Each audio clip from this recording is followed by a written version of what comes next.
Com a graça de Deus e pela graça de Deus, nós estamos começando mais uma disciplina do módulo 4 do curso de capacitação para o serviço cristão. Este curso que a Convenção das Assembleias de Deus no estado de Rondônia oferece para seus ministros, para os seus obreiros de todo o estado. Quero louvar a Deus pelo privilégio de participar aqui deste empreendimento de educação cristã. Desejo que a paz do Senhor Jesus esteja e permaneça reinando em cada um dos vossos corações. Agradeço a Deus pelo privilégio, como já disse e repito, de poder dar uma parcela de colaboração nesse curso. Agradecer ao pastor Nelson, que é o diretor do curso, pelo convite tão honroso que me fez, dando-me esta oportunidade. Deus abençoe o pastor Nelson, que nos preside aqui na convenção, e, na verdade, sabemos que é um entusiasta da educação cristã no sentido geral. Meus cumprimentos ao coordenador geral do curso, o presbítero Luiz Marques, a todos os que compõem o Conselho de Educação e Cultura da nossa convenção, e agradeço também ao evangelista Nilson Lutzenberg, que participa da produção aqui do programa. Quero iniciar fazendo uma leitura bíblica em primeira epístola do apóstolo Paulo ao jovem pastor Timóteo, capítulo 1, do versículo 1 ao 7. A palavra de Deus diz assim: Paulo, apóstolo de Jesus Cristo, segundo o mandado de Deus, nosso Salvador, e do Senhor Jesus Cristo, esperança nossa, a Timóteo, meu verdadeiro filho na fé. Graça, misericórdia e paz da parte de Deus, nosso Pai, e da de Cristo Jesus, nosso Senhor. Como te roguei quando parti para a Macedônia, que ficasses em Éfeso, para advertires a alguns que não ensinassem outra doutrina, nem se deem a fábulas ou a genealogias intermináveis, que mais produzem questões do que edificação de Deus, que consiste na fé. Assim o faço agora. Ora, o fim do mandamento é a caridade de um coração puro e de uma boa consciência e de uma fé não fingida, do que desviando-se alguns, se entregaram a vãs contendas, querendo ser doutores da lei e não entendendo nem o que dizem, nem o que afirmam. Vamos fazer uma oração pedindo a Deus que, pelo seu Espírito Santo, ilumine nossa mente, nosso entendimento para a meditação na sua palavra. Pai bendito, em nome de Jesus, queremos louvar o teu nome, te bendizer pela tua graça manifestada através do teu Filho, pela tua palavra revelada a nós, para que conhecêssemos, Senhor, os seus mandamentos e a sua vontade. Quero te louvar por cada aluno que participa deste curso, nas localidades mais distintas deste estado, e a todos quantos venham ser alcançados por essas aulas. Abençoa grandemente. Pedimos que o teu Espírito Santo fale conosco, ao nosso coração, em nome de Jesus. Amém. Nós lemos aí 1 Timóteo, eu quero fazer uma breve reflexão nesse texto. Nesse texto a gente encontra o apóstolo Paulo fazendo uma recomendação para um jovem pastor, Timóteo, acerca da importância de preservar a rigidez da doutrina bíblica, de conservar a doutrina bíblica.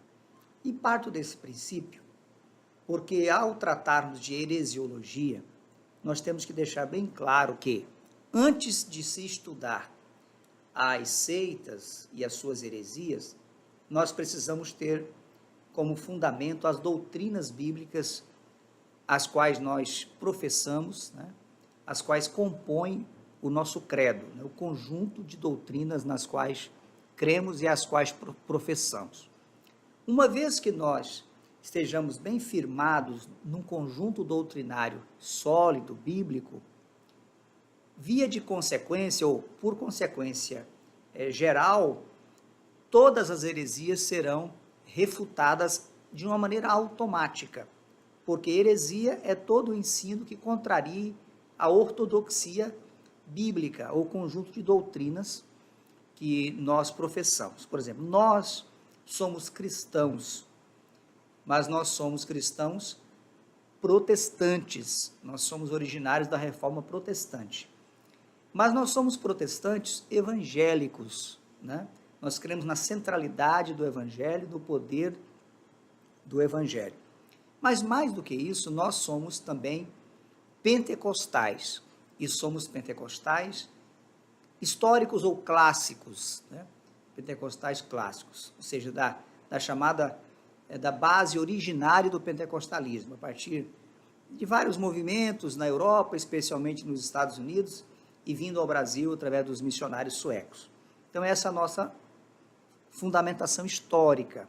Então, o nosso legado doutrinário, ele é pentecostal, ele é evangélico, ele é protestante, ele é cristão. Então, aí nós voltamos ao cristianismo bíblico, ao cristianismo primitivo. Por quê?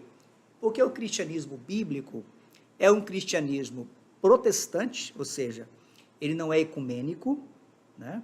Nesse aspecto ele é exclusivista, ele prega as doutrinas de maneira absoluta e a Jesus Cristo como o único Salvador, uma doutrina pura. Ele é evangélico, porque nós atendemos à grande comissão, à pregação do Evangelho, à essência do Evangelho. Não somos apenas, não enfatizamos apenas um Jesus histórico, muito pelo contrário, nós falamos do aspecto místico e salvífico do Evangelho, e nós somos, como os crentes de Atos, nós somos pentecostais, nós cremos na atualidade dos dons espirituais. Então, nós temos um conjunto de doutrinas que fundamentam essa nossa crença. Então, o que Paulo está dizendo para Timóteo, que cria no mesmo que nós cremos? Que ele advertisse a alguns que não ensinassem outras doutrinas. Então, nós vamos ver aqui um papel apologético interno dentro do contexto da igreja, que é onde deve começar o nosso trabalho de defesa das doutrinas, defesa dos fundamentos da nossa crença, daquilo que nós cremos. Então, quero dizer, nesse momento, que esse zelo pela doutrina começa na missão pastoral. Você que é pastor de um campo, ou de uma congregação, ou é um presbítero auxiliar, então essa defesa da doutrina começa no âmbito da igreja. E Paulo está dizendo assim, olha, como eu adverti, né, como te roguei quando parti para a Macedônia, que ficasses em Éfeso, para advertires a alguns que não ensinassem outra doutrina, nem se deem a fábulas ou genealogias intermináveis, que mais produzem questões do que edificação de Deus que consiste na fé.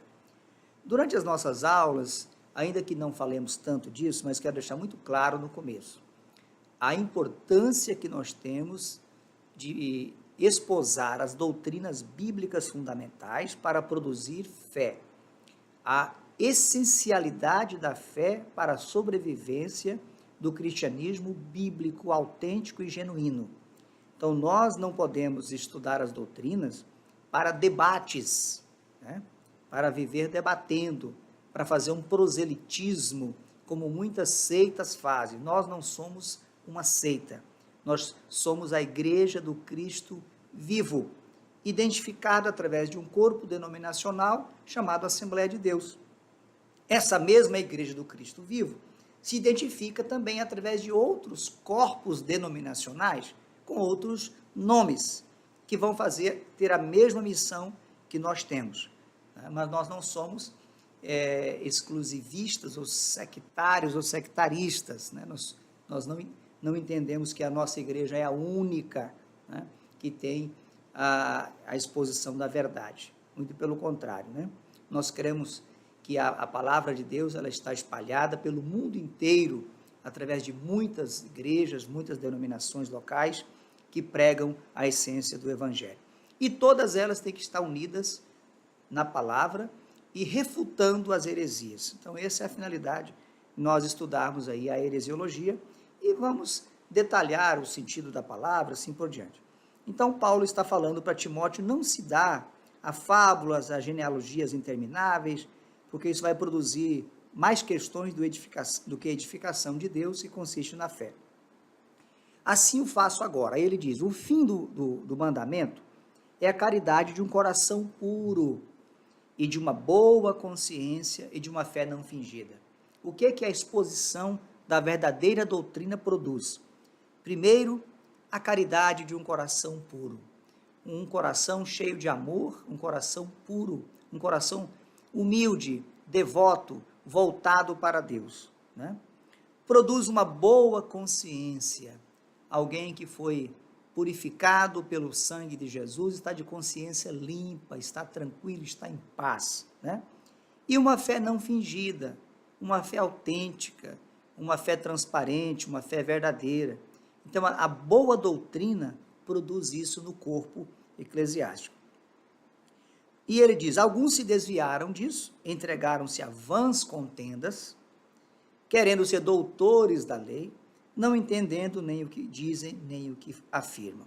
Então, nós não trilhamos por esse caminho, né? Existem algumas igrejas, ou seitas, né? São seitas, que fazem um proselitismo intenso, vão de casa em casa, e eles preferem ir, inclusive, na casa daqueles que eles souberam que tomaram a decisão espiritual. As pessoas tomam a decisão numa igreja evangélica, e no outro dia, na outra semana, tem alguém lá oferecendo um curso, por exemplo. Eles não fazem evangelismo, eles fazem esse proselitismo, né, que nós podemos chamar de aquário, né, de pescar onde já existe um aquário, o peixe já está posto em algum local, eles vão só lá para poder tentar fisgá-lo com as suas heresias. Como nós vamos refutar isso? Com a boa doutrina, com a exposição da doutrina. Muito bem. Nós temos aqui, a nossa programação, são 4 aulas. Essa primeira aula, nós queremos apresentar essa fundamentação bíblica, né? Eu já iniciei a fundamentação bíblica.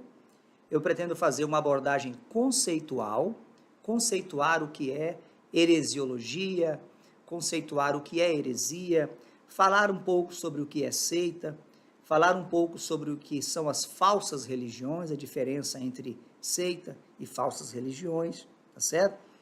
Então, é isso que nós queremos fazer. E a apresentação da programação das aulas, né? No nosso segundo encontro, nós pretendemos começar o início do estudo das seitas. Aí nós vamos entrar, propriamente dito, na análise de algumas seitas e das suas principais heresias, certo? Na nossa terceira aula, pretendemos prosseguir com a análise das seitas, estudando as seitas e as suas principais heresias, e permitindo Deus, na nossa quarta aula, nós queremos concluir o estudo das seitas e apresentar um resumo dos temas que nós estudamos, tá certo? Então essa é a nossa programação, nessas quatro aulas que nós pretendemos ter aqui com os irmãos.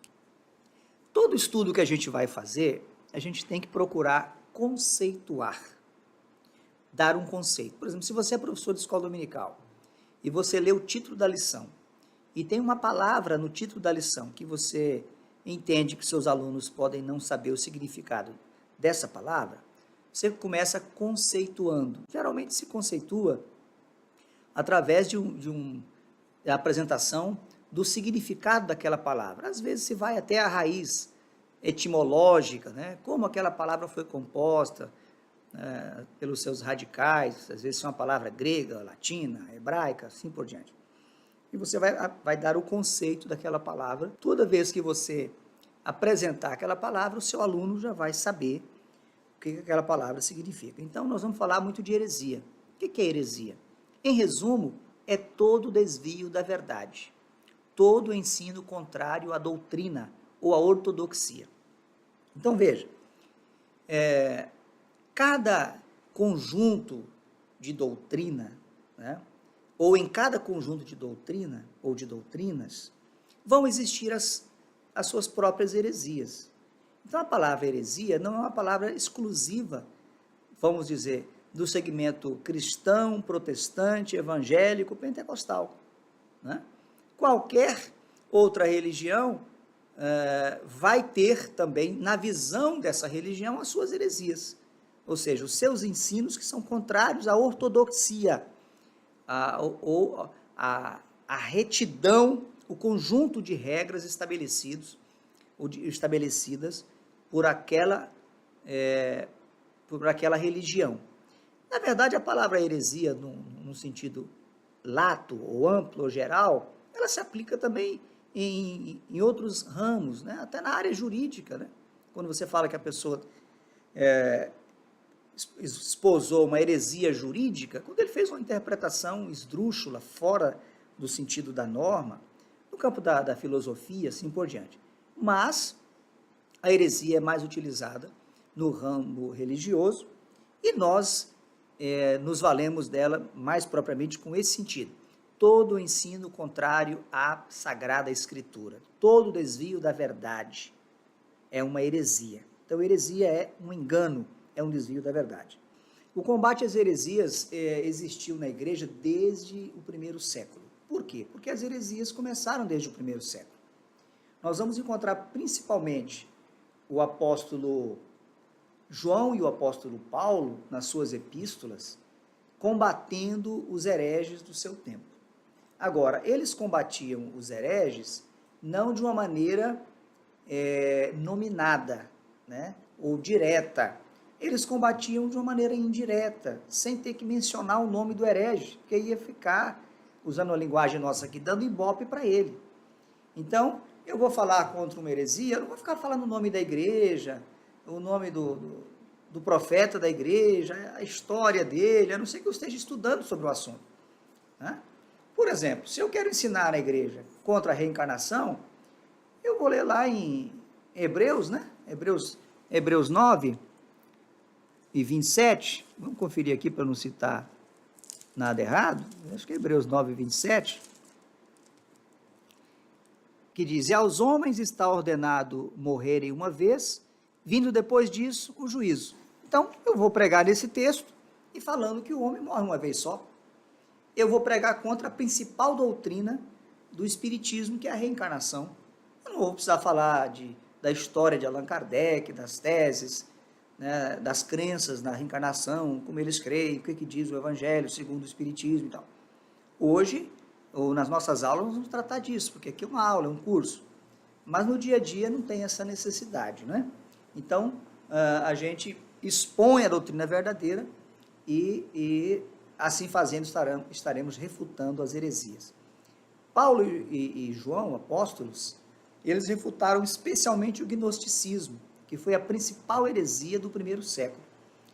O gnosticismo, assim como as outras heresias, no primeiro, segundo, terceiro e quarto século, as principais heresias, elas confrontavam especialmente a doutrina de Cristo, a cristologia, né? Negavam a divindade de Jesus. Os gnósticos, por exemplo, eles diziam que Jesus era apenas uma emanação de Deus, que ele não era Deus. Ele era um espírito que Deus enviou à terra para pregar aos homens como se libertar do domínio da matéria, né? E a matéria, segundo os gnósticos, tinha sido criada por um deus mau, que eles chamam de demiurgo. Esse demiurgo seria um deus mau, como eles pregam os gnósticos, que teria sido uma emanação do Deus absoluto, ou do Deus perfeito, e esse Deus mau, que seria uma das emanações, porque esse Deus perfeito teria mais de 30 emanações, esse demiurgo, então, criou a matéria para aprisionar o espírito. Então, ele era um Deus mau, então a matéria era essencialmente má. Então, daí, inclusive, que veio a chamada dicotomia platônica. Platão também pregava isso. A matéria era essencialmente má e o espírito essencialmente bom. E que agora o homem precisava de um conhecimento superior para que ele, então, se libertasse da matéria. Então, daí vem a gnose. Gnose quer dizer conhecimento. Então, Jesus teria vindo como mestre gnóstico para ensinar aos homens esse conhecimento superior, para que através desse conhecimento superior o homem pudesse se livrar da matéria, o espírito ser liberto da matéria. Então essa foi a grande heresia. Por isso que você vai encontrar o apóstolo João, por exemplo, falando que todo aquele que diz que Cristo não veio em carne, né, é anátema, é o espírito do anticristo, é um falso profeta. Você vai encontrar ele dizendo, no princípio era o verbo era Deus, o verbo estava com Deus, tudo foi feito por ele, sem ele nada do que foi feito se fez, ou seja, ele era Deus, tanto quanto o Pai, tanto quanto o Filho, e era Deus Criador. E diz mais, e o verbo se fez carne e habitou entre nós. Então ele dizendo, o verbo, o Deus eterno, pré-existente, antes da criação, né? Criador também, ele se fez carne e habitou entre nós. E na primeira epístola, ele vai dizer que nós tocamos da palavra da vida, nós vimos e nós tocamos. Então isso aí era para combater o gnosticismo, que dizia que Jesus era apenas um espírito, né? E João, inclusive quando ele narra aquela experiência lá com Tomé, Jesus vai dizer, veja que eu não sou espírito, toca aqui, ó. Espírito não tem corpo, não tem carne. Então veja, eles estavam ali, os apóstolos, refutando, né, aquelas heresias, aquelas e outras que iriam existir, como que o arianismo, né, que diz que Jesus era uma criação de Deus, então não era Deus tanto quanto o Pai e o Filho, enfim. Então, essas heresias já existiam naquela época. Vamos ler uns textos que já até mencionei, né? Primeira Epístola de João, capítulo 1, do versículo 1 ao 2. Eu queria que você analisasse esse texto, para você verificar a profundidade da revelação bíblica, né? O texto aqui diz assim, o que era desde o princípio, o que vimos com os nossos olhos, o que temos contemplado, e as nossas mãos tocaram da palavra da vida, porque a vida foi manifestada, e nós a vimos e testificamos dela, e vos anunciamos a vida eterna que estava com o Pai e nos foi manifestada. 1 de João, capítulo 1, versículo 1 e 2. Vamos ler também 1 de João, capítulo 4, versículo 1 ao 13. Amados, não creiais em todo o espírito, mas provai se os espíritos são de Deus. Porque já muitos falsos profetas se têm levantado no mundo. Nisto conhecereis o Espírito de Deus. Todo espírito que confessa que Jesus Cristo veio em carne, veja, estava refutando aqui diretamente o gnosticismo, todo espírito que confessa que Jesus veio em carne é de Deus. E todo espírito que não confessa que Jesus Cristo veio em carne não é de Deus. Mas este é o espírito do anticristo, do qual já ouvistes que há de vir, e eis que está já no mundo. 1 de João, capítulo 4, do 1 ao 3. Por que isso é importante?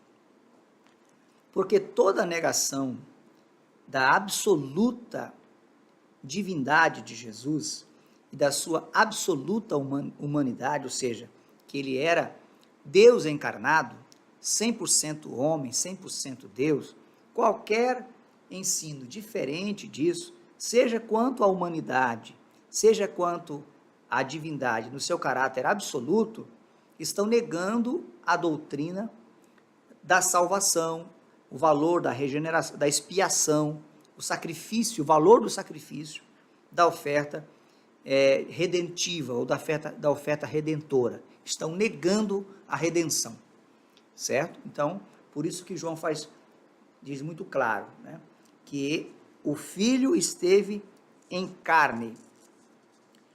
No princípio era o verbo, eu já falei esse texto, e o verbo estava com Deus, e o verbo era Deus, ele estava no princípio com Deus.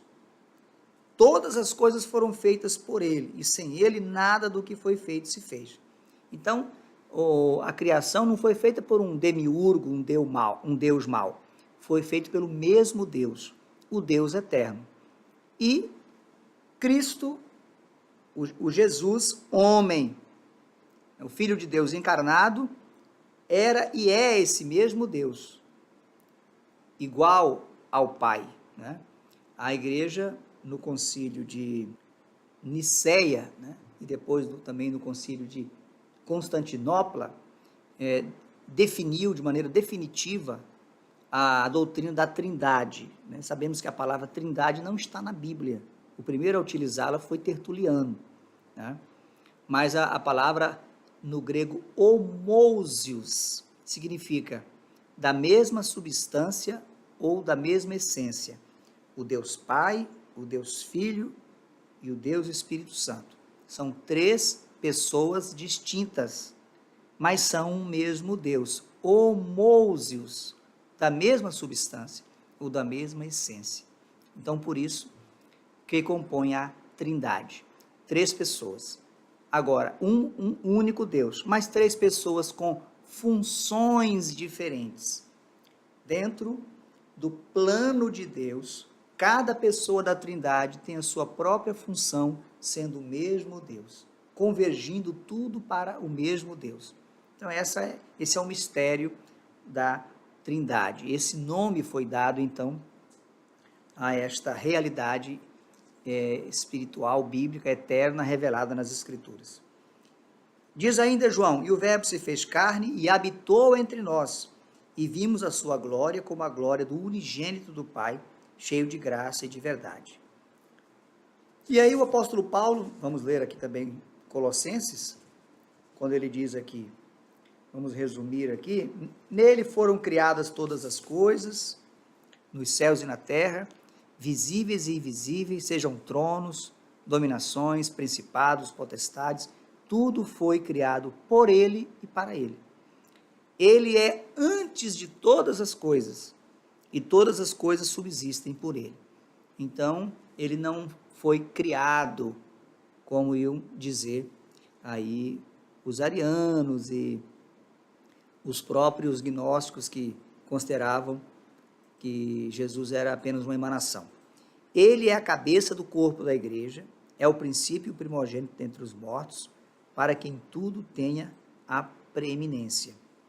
Porque foi do agrado do Pai que toda a plenitude nele habitasse, e que, havendo por ele feito a paz pelo sangue da cruz, da sua cruz, por meio dele reconciliasse consigo mesmo todas as coisas, tanto as que estão na terra como as que estão nos céus. Aqui já está falando da obra que ele realizou na carne, da encarnação. Ainda Colossenses 2, 8 a 9, diz assim, tende cuidado, para que ninguém vos faça presa sua, por meio de filosofias e vãs sutilezas, segundo a tradição dos homens, segundo os rudimentos do mundo, e não segundo Cristo, porque nele habita corporalmente toda a plenitude da divindade. Isso é muito importante. Em Cristo Jesus estava toda a plenitude da divindade. Quando Jesus se encarnou, né, ocorreu o processo que a teologia chama de quinose, né? Lá está, na carta aos Filipenses, ele se esvaziou. No grego é ekinosen. Quer dizer, ele se despiu, né, não dos seus atributos divinos, mas ele se despiu da sua glória. Ele continuou sendo Deus 100%, mas ele se esvaziou da sua glória, mantendo os seus atributos. Não permitiu que os seus atributos interferissem na obra redentora, mas manifestou os seus atributos para ser conhecido como Deus. Então, Jesus, como 100% Deus, 100% homem, expressava atributos da sua divindade, quando realizou os milagres, por exemplo, ordenou ao mar que se aquietasse, né? As ondas que se acalmassem, quando transformou a água em vinho lá em Caná da Galileia, quando curou o filho do oficial do rei, estando em Caná e o filho dele lá em Cafarnaum, né? Quando curou o cego em Jerusalém, quando ressuscitou a Lázaro, enfim, curou paralíticos, quando multiplicou, né, os pães e os peixes, então ele estava ali dando sinais. Tanto é que o Evangelho de João, ele usa, para milagre, ele usa a expressão no grego, semeion, que quer dizer sinais miraculosos, ou prova, né, ou marca distintiva. Então, Jesus estava fazendo mais do que milagres, estava expressando sinais da sua divindade. Então, é por isso que o apóstolo Paulo aqui diz que nele habitava corporalmente toda a plenitude da divindade. Mas mesmo assim, como homem, ele tinha fome, ele tinha sede, ele sentia cansaço, né? Ele sentia dor, né? Então ele precisou descansar. Então, como homem, ele precisou de tudo isso, certo?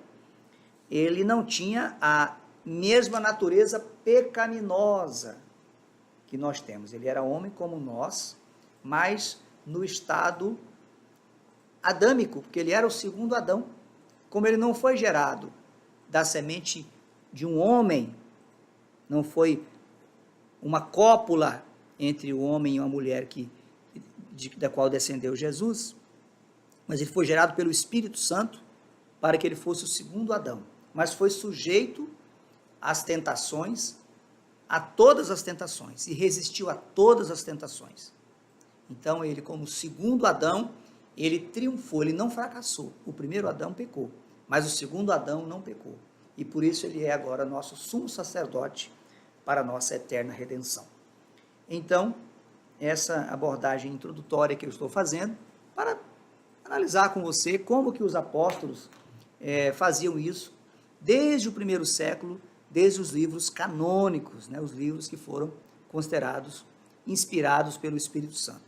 Então, a doutrina bíblica e a refutação das heresias está fundada na própria Escritura. Muito bem. Existe um conceito clássico de heresiologia difundido pelo pastor Raimundo Ferreira de Oliveira. Eu queria até fazer uma observação aos nossos alunos. O texto que você tem em mãos de seitas de heresiologia, heresiologia é uma disciplina que dificilmente se vai conseguir muita originalidade nos textos. Por quê? Porque nós vamos estudar as seitas com a sua história e as suas heresias. Então, isso é praticamente, de certa forma, uma repetição. Então, eu quero justificar desde já que o nosso material, diferentemente de outras disciplinas que permitem ao professor uma pesquisa nova, o nosso material vai se valer do material clássico que nós temos, né? O pastor Raimundo Ferreira de Oliveira, o material do ICP, a Bíblia apologética, né? O pastor Ezequias Soares, que é o nosso presidente da Comissão de Apologética. Então, são esses estudantes aí, esses professores, esses mestres da nossa teologia, que nós procuramos nos escudar neles para trazer aí alguns conceitos e as informações do assunto que nós estamos tratando. Então, eu vou me valer do conceito do pastor Raimundo Ferreira de Oliveira, que diz assim: heresiologia é o estudo das heresias que procuram corromper a fé cristã. Veja você que eu já estou tratando de heresia aqui no âmbito da fé cristã, né? E toda vez que você encontrar uma palavra que o final dela é logia, você já vai saber que é estudo. Então, você vai ter o início da palavra e o final dela, né, que é, vamos dizer assim, o prefixo, o sufixo dela, melhor dizendo, né, que é a logia, estudo. Então, heresiologia, estudo das heresias, certo? Estudo das heresias que procuram corromper a fé cristã. Diz ele ainda, sobre heresia. Heresia deriva da palavra grega airesis, que significa escolha, seleção, preferência. No sentido bíblico, heresia abarca a ideia de facção, seita, isto é, o indivíduo ou grupo religioso que se afasta da doutrina bíblica e adota e divulga crenças, ensinos e práticas estranhas em matéria de religião. Nós temos vários textos bíblicos que vão tratar de seitas, né? Aqui, Atos 5:15, 5:17, Atos 15:5, tem vários textos que você pode conferir. Ok, em resumo, heresia é todo desvio da verdade divina como revelada na Bíblia, quando corretamente interpretada. Como facção, a heresia é uma das obras da carne, está lá em Gálatas 5:20. Geralmente a heresia, ela decorre de um orgulho, de uma vaidade, de uma insubmissão, de um desejo de ser diferente, né? Por isso que aqui, veja que um dos sentidos, né, da palavra aireses é essa questão da preferência. A pessoa quer ser distinguida. Então, geralmente, ela começa uma interpretação distinta. Toda heresia é um erro de interpretação, certo?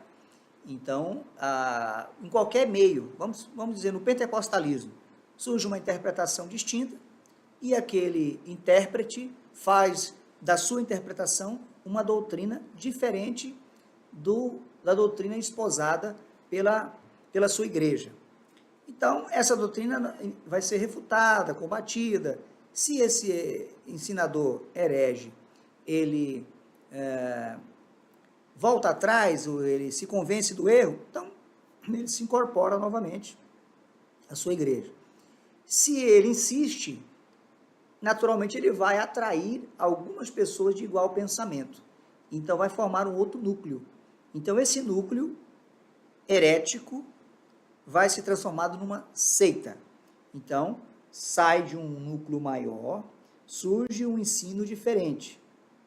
Esse ensino vai ser refutado se não houver uma assimilação, um retorno à verdade. É possível que esse ensinador leve algumas pessoas com ele para a crença em torno da mesma heresia. E ele vai, então, criar um novo núcleo. Geralmente, daí que surgem as seitas. Então, nós vamos ter aí um núcleo pregando aquela heresia. Então, a seita vai gerar uma heresia, vai gerar uma seita, certo? Nos tempos do Novo Testamento, nós vemos o judaísmo dividido em inúmeras seitas. Não só as que estão na Bíblia, mas a Bíblia fala de algumas, como a dos fariseus, dos saduceus, dos essênios, dos zelotes e dos herodianos, né? São algumas das seitas que nós temos. Não vamos detalhar, o tempo não nos permite fazê-lo, mas só para exemplificar. Vamos fazer a leitura de um outro texto, Tito, capítulo 3, versículo 10 e 11, se você puder acompanhar. Tito, capítulo 3, versículos 10 e 11. Ao homem herege, aí Paulo falando exatamente sobre o herege. Depois de uma e outra admoestação, evita-o, sabendo que esse tal está pervertido e peca, estando já em si mesmo condenado. Vale observar, aí já estou comentando, vale observar, contudo, que existem também as falsas religiões, que relação alguma tem com os fundamentos da fé cristã. Antes de falar isso aqui, deixa eu meditar nesse versículo que eu li. O que Paulo está falando? Ao homem herege, eu não vou ficar discutindo com os hereges. A Bíblia não ensina isso. A gente vê uma defesa, uma abordagem apologética nos últimos dias, que querem colocar a apologética acima da evangelização. Hoje se fala mais em apologética do que em evangelização. Eu permito-me dizer que está se perdendo muito tempo com a apologética. A Bíblia não nos dá lugar para isso. Olha o que Paulo está dizendo. Ao homem herege, depois de uma e outra admoestação, evita-o. Então a gente vê longos debates contra ateus, né? Debates e mais debates em programas, em canais de televisão. A Bíblia não orienta isso. A Bíblia não orienta, a Bíblia diz assim, olha, depois de uma e outra admoestação, evita-o.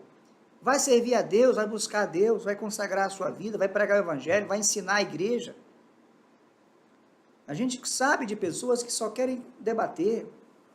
Eu conheço uma pessoa, conheço várias, mas eu me lembro de uma, com quem eu fiz uma amizade ao longo do tempo e não sabia que essa pessoa pertencia a uma certa seita. E sempre que me encontrava com essa pessoa, a nossa conversa era muito amistosa. Mas num belo dia, sem saber, eu acabei entrando num assunto que envolvia a seita que essa pessoa professa. Serviu para ela sair com 7 pedras contra mim. Eu nunca mais, eu passo, o máximo é bom dia. Eu não vou perder tempo. Eu vou brigar com essa pessoa, eu já fui atacado às vezes por pessoas desses que fazem esse proselitismo de casa em casa, eles só querem debater. Né? Pessoas que só querem falar de sábado e carne de porco, por exemplo. Eu vou falar disso para quê? Se a pessoa acha que tem que guardar o sábado, e se está guardando para Deus, bênção, Deus vai abençoar. Se não quer comer carne de porco, acha que vai agradar a Deus, e se faz para Deus, vai agradar a Deus. Que Deus abençoe, não vou discutir. Nós não estudamos heresiologia para isso. Nós estudamos doutrinas para ensinar na igreja e em alguma outra situação orientar os nossos irmãos. Nós temos que nos preocupar com a evangelização, com o evangelismo ou evangelização. Né? Foi o que Paulo disse ao homem herege, depois de uma ou outra admoestação, evita-o, sabendo que esse tal está pervertido e peca, estando já em si mesmo condenado. Deixa as pessoas com as suas discussões. Muito bem, vamos fazer uma outra observação em relação às falsas religiões. A diferença das seitas para as falsas religiões. Veja bem, vou fazer aqui um desenho aqui, eu não sou bom de desenhar, não. Veja só, aqui, parece que a iluminação não deixa ver, né? Eu fiz um círculo aqui no meio. Nesse círculo que eu fiz aqui, eu escrevi cristianismo. Dentro do cristianismo, eu fiz uns círculos menorzinhos. Esses círculos menores dentro do cristianismo, eles vão representar as seitas dentro do cristianismo. Aqui fora eu fiz umas bolas maiores. Aí aqui eu tenho, por exemplo, pode ser o budismo, o hinduísmo, o islamismo, o confucionismo, o zoroastrismo, o jainismo. Essas não são seitas, são falsas religiões. As seitas, né? Por exemplo, dentro do cristianismo existem seitas. Lá dentro do islamismo vão existir as próprias seitas, dentro do islamismo. Dentro do budismo tem as suas próprias seitas, tá certo? Dentro lá do jainismo ou do hinduísmo, o hinduísmo tem milhares de subdivisões. E talvez algumas eles considerem seitas. A Índia tem deuses lá para todo tipo de gosto. Mas o que eu estou dizendo? Tecnicamente, teologicamente, seita, né, em relação ao cristianismo, são religiões que saíram, ou igrejas que saíram, ou que estão dentro do cristianismo, mas com heresias. Então, elas se constituem seitas. É o que o pastor Ezequias Soares está falando, vou ler para você. No caso das religiões não cristãs, que apesar de negarem os valores cristãos já citados, não são seitas em virtude de sua estrutura, de sua história e de sua influência na sociedade. São reconhecidas como falsas religiões. Está entendendo? Espero que você tenha entendido. Né? São falsas religiões, mas elas não são seitas. As seitas cristãs saíram de dentro do cristianismo. A seita é o desvio de uma verdade matriz. Então tem a matriz do cristianismo. Então tem os desvios da verdade cristã. Elas são seitas. Por exemplo, nós temos muitas religiões que são anteriores ao cristianismo. Como é que elas vão ser seitas? Se elas são anteriores ao cristianismo. Então, só para você entender o conceito disso, o conceito teológico disso. Não estou, obviamente, abonando nada, estou te chamando de falsa religião. Só estou explicando que não são seitas. São outras religiões. Agora, dentro do escopo do cristianismo, aí nós temos os desvios doutrinários que deram origem às seitas. Aí nós vamos falar dessas seitas aí. Elas se dizem cristãs, mas não são. Como identificar uma seita? Nós temos aí o primeiro slide, né? Eu vou só fazer a leitura, porque é a nossa próxima aula, não vai dar tempo de iniciar agora, tá bom? Classificação foi feita pelo Instituto Cristão de Pesquisas, o ICP. Você pode ver na tela aí, tá? O Instituto Cristão de Pesquisa propõe como método eficiente, buscar conhecer 4 caminhos seguidos pelas seitas, né, para a formação delas e das suas práticas. As seitas, elas se formam, primeiro, pela adição, segundo, pela subtração, terceiro, pela multiplicação e quarto, pela divisão. São 4 caminhos que elas seguem em relação às doutrinas centrais do cristianismo. Na próxima aula, permitindo Deus, nós vamos falar da primeira característica, como você identificar uma seita, tá certo? Então, na próxima aula, se Deus quiser, nós falaremos desse assunto. Espero que você esteja acompanhando a nossa aula e esteja sendo edificado. Deus te abençoe e até o nosso próximo encontro, se Deus quiser.